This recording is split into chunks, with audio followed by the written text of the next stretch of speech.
Guys, we are hanging out in the Young Hollywood studio with Jameis Winston, aka J-Boo. Appreciate you. Appreciate you. What's up, yeah? Who first called you J-Boo, or did you come up with that? My dad and my mom, it was kind of like a mixture. My mom used to always call me Jay. And yeah. my dad, he always called me Booty Bop. So I'm just like, cute. So I'm just happy they don't call me J Booty Bop. I would like that. That would be amazing. Yeah, so J Boo, it just stick. Yeah. To be that successful this young, what's that like? It's a blessing. I owe it to, you know, my parents. The way that I was raised in a house full of my cousins, like 20 of us. And it's just a blessing that I'm one of the people to get out of that house. Every time I look back, you know, I'm just like, thank you, Lord. Oh, yeah? Yeah. Do you feel the pressure sometimes to feel like you have to grow up faster, or do you feel like, no, I can be 25 and feel 25, or do you feel like you have to be more mature because you have all this responsibility? And being a quarterback in the NFL is challenging, so yeah. it's a certain level of expectations there. But at the same time, man, it's gotta be a blast. Yeah, I love being 25. It's different now because I'm a father. So that makes you grow up real fast. Oh, being a dad, what's that like? It's awesome. I look at my son, and the good thing is he looks like me, or I have some questions for my fiance, because we got strong genes in my household. Yeah. But it's off season. I had a chance to just sit back, relax, and just really watch him grow every single day. It's inspiring to me, and it just gives me so much more to work towards too. I have to ask, do you want him to play football someday? Does everyone ask you that? I want him to do whatever he wants to do. Everybody always say, oh, that's another young football player. I said, no, he's a doctor.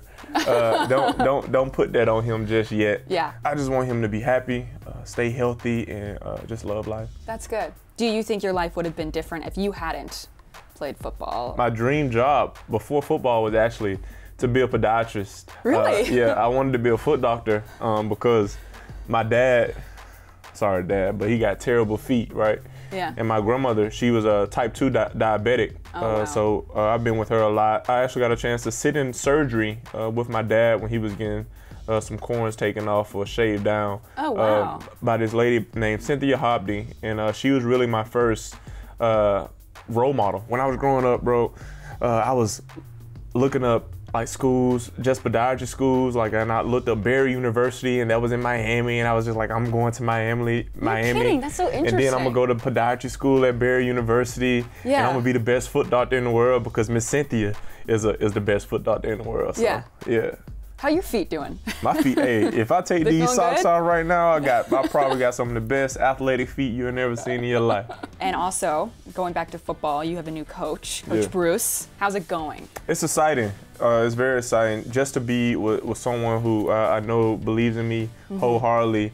And just funny story with him, my personal trainer since I was 13 years old, and his son went to the same school. So he brought him to a camp one year when I was 13, 14 years old.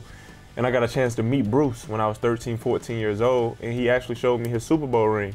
You're kidding? So I got a chance to put on his Super Bowl ring, and that was my first glimpse of what it felt like to be kind of not a Super Bowl champion, but to have a Super Bowl ring in my possession.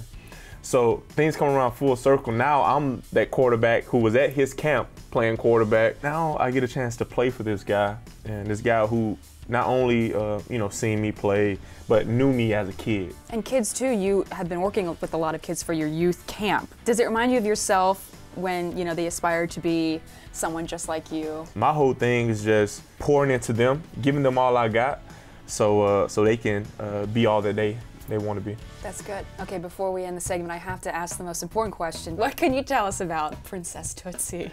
Princess Toots is my 3-year-old labradoodle, and I'll tell you right now, her and my son Malachi, they are finally starting to hit it off. He woke up this morning and Tootsie walked up to his crib he's looking down at Tootsie. She kind of helped prepare us for Malachi, not saying that oh no, labradoodles are a lot of work. They have a lot of energy. And she loves attention, so she will sometimes come put her butt right in front of my son's face. But we say Tootsie, get out the way, and she straightens up. But I love Princess Toots. That is so cute. We'll have to get that video. Yeah, I'm gonna show you. Well, thank you so much for coming in. It was so great to meet you. No, thank you for having me.